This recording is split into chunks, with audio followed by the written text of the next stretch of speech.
Сес үнлеслігі бұл дауыссызлар сингармонизмі деп те айтылады. Сес үнлеслігінде дауыссыз сеслердің үнлесуі айтылады. Сөз құрамындағы түбір менен қосымтаның сөз тізбегіндегі сөзлердің қоңсылас, дауыссыз сеслердің бір-біріне үнлесіп келуі сес үнлеслігі делінеді. Сес үнлеслігі екіге бөлінеді: ілгерлі тәсір һәм кейінлі тәсір. Ілгерлі тәсір дегеніміз алдыңғы ілгері дауыслы я дауыссыз сестің кейінгі дауыссыз сеске тигізген тәсірі ілгерлі тәсір делінеді. Ілгері дегеннің өзі алдыңғы деген мәнін білдіреді. Атызға, қысқа, кемеге, жазға бұл сөздерде ілгергі, мысалы айттық қой түбір менен қосымта деп, соның арасындағы екі дауыссыз я дауыслы сестің ілгерісінің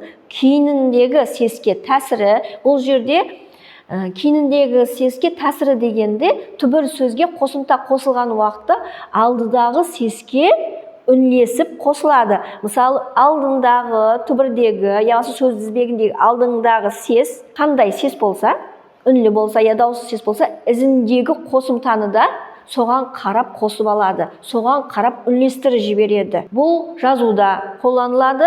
Ал айтқан уақытымыздағысын, мысалы түбір сөздің ақыры дауыслы сеске ямаса, үнлі дауыссыз сеске тамамланған болса, оған үнлі дауыссыз сестен басланған қосымта қосылады. Бұл ілгерлі тәсір делінеді. Яғни өзіне қосылған қосымтаны өзіне үнлестіреді. Айттым ғой, дауыслы сес ямаса үнлі сес болса, түбірдің кейіні қосымтада үнлі дауыссыз сестен басланған қосымта жалғанады. Мысалы, балаға, күзде, жазғы сөздері оған мысал бола алады. Егерде түбір сөздің кейіні үнсіз дауыссызға бітсе, оған жалғанатұғын қосымтада үнсіз болады. Яғни үнсіз қосымтадан басланған қосымта жалғанады. Мысалы, кетті, жатты, қол, қап. Сондай-ақ сөздердің кейіні б, г, д, в сеслеріне біткен сөздерді айтқан уақытымызда олардың б сесі п сесіне, г сесі к сесіне, д сесі т сесіне һәмде в сесі ф сесіне ұсап естіледі, айтылады. Һәм оларға жалғанған қосымтада соған сәйкес жалғанады. Қалқават қа, Мұратов т, педагог қа. Естілген уақытта үнсіз болып естілгені үшін қосымтада үнсіз сестен басланған қосымта қосылады. Тілімізде үнлі һәм үнсіз сестен басланған пас, хор, лық, лас сияқлы қосымталар сол түрінде жалғана береді. Түбір сөздің ақыры ш сесіне бітсе, һәм оған с сесінен басланған қосымта қосылса, айтылған уақытта с сесі ш болып естіледі да, бірақ айтқан уақытымызда с сесі болып жазыла береді. Мысалы, көшсе, қашса, шашса, ұшса болып ш, с сесі ш сесіне ұсап естілгеніменен бұл жазуда есапқа алынбайды. Сөз тізбектерінде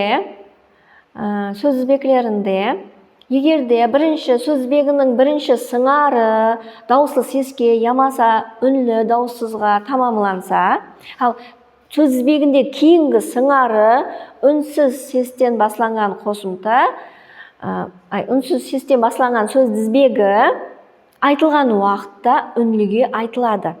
Үнлі болып айтылады, бірақ бұл жазғанда есапқа алынбайды. Мысалы, қара қой. Мысалы, қара қой болып жазылады, айтқан уақытта қара қой болып айтылады. Мысалы, 10 күннен кейін деп айтамыз, 10 күн дегенде кейінгі к үнсіз сесін г үнлі сеске айландырып жібереді. Бұл жазылғанда есапқа алынбайды, тек айтылған уақытта. Сондай-ақ қара қамыс деген сөз бар, айтылған уақытта қара қамыс деп те айтылады. Бұнда да алдыңғы дауыслы сес кейінгі үнсіз сесті q үнсіз сесін г дауыслы үнлі сеске айландырып жібереді. Мысалы, кешегі күн деп айтамыз, кешегі күн деген сөзді кешегі күн деп айтылған уақытта аузек түрде айтылады. Һәм бұл жерде де алдыңғы кешегі дегендегі дауыссыз сес кейінгі үнсіз дауыссыз сесті үнліге айландырып жіберіп жатырды. Ертең неде милли сертификатта осы үнлеслік низамы бойынша сұрау бар. Үнлеслік низамы бойынша қарап шыққанымда осы ілгерлі тәсір, кейінлі тәсір, буын һәм сес үнлеслігіндегі таңла ерін үнлесліклеріндегі сұраулар бар. Бұларды диққатпенен, ытыбарменен үйрену.